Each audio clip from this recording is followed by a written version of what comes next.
स्वागत है आपका खुशियों के त्योहार में। यहाँ हम त्योहार की तैयारी से पूजा की थाली तक का सफर पूरा करेंगे।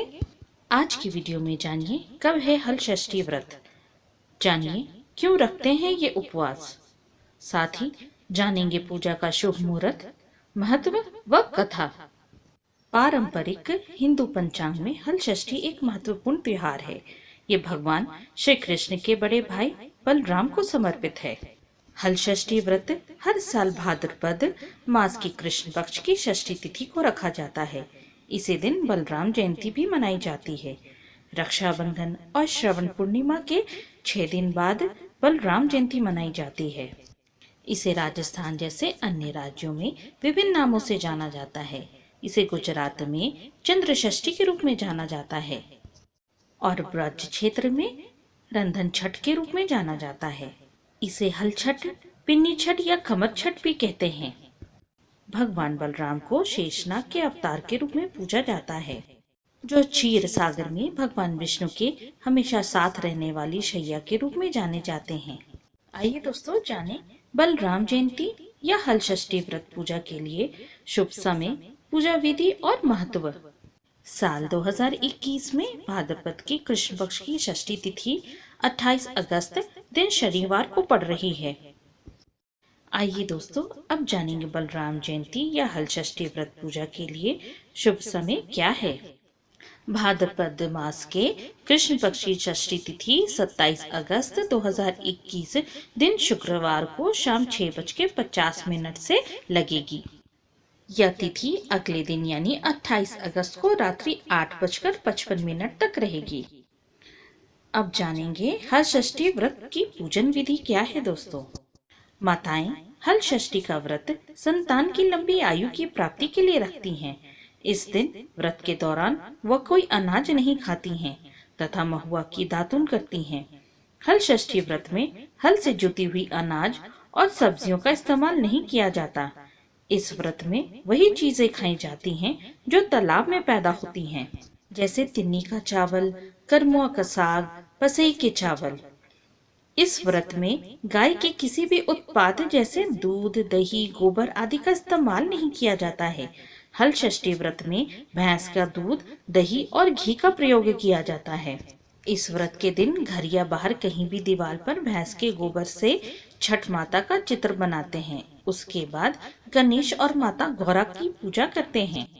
महिलाएं घर में ही तालाब बनाकर उसमें झरबेरी, पलाश और कांसी के पेड़ लगाती हैं और वहां पर बैठकर पूजा अर्चना करती हैं और हल षष्ठी की कथा सुनती हैं। उसके बाद प्रणाम करके पूजा समाप्त करती हैं। आइए दोस्तों जानेंगे हल षष्ठी व्रत का क्या होता है महत्व। हल षष्ठी व्रत महिलाएं अपने पुत्रों की दीर्घायु के लिए रखती हैं।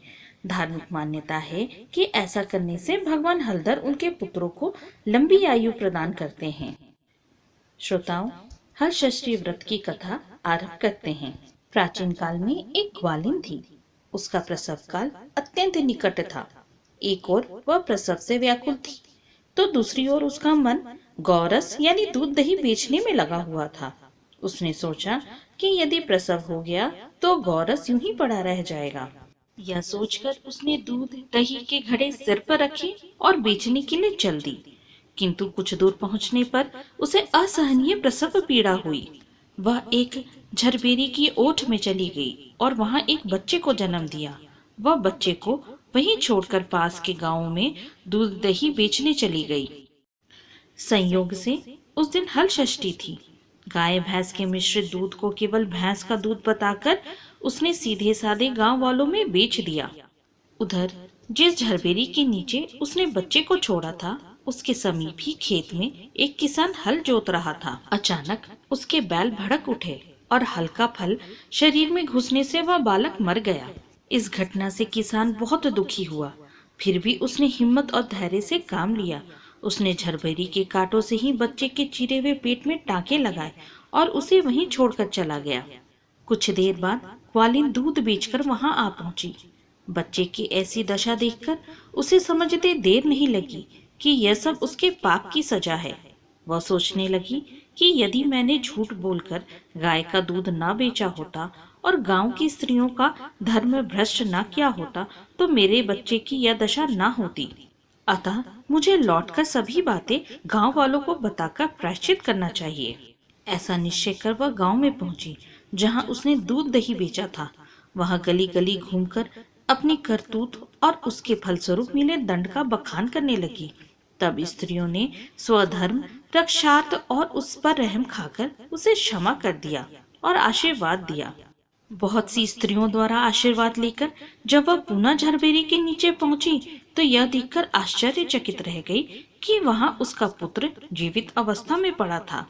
तभी उसने स्वार्थ के लिए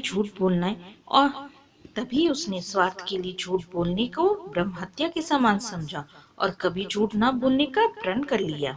अगर आपको ये वीडियो पसंद आई हो तो हमें लाइक करें, कमेंट करें। अगर सब्सक्राइब ना किया हो तो सब्सक्राइब भी करें। साथ ही बेल नोटिफाई करना ना भूलें। इससे हमारे आने वाले वीडियो की नोटिफिकेशन आपको सबसे पहले पहुंचेगी। यहाँ तक बने रहने के लिए आप सबका धन्यवाद। जय माता दी।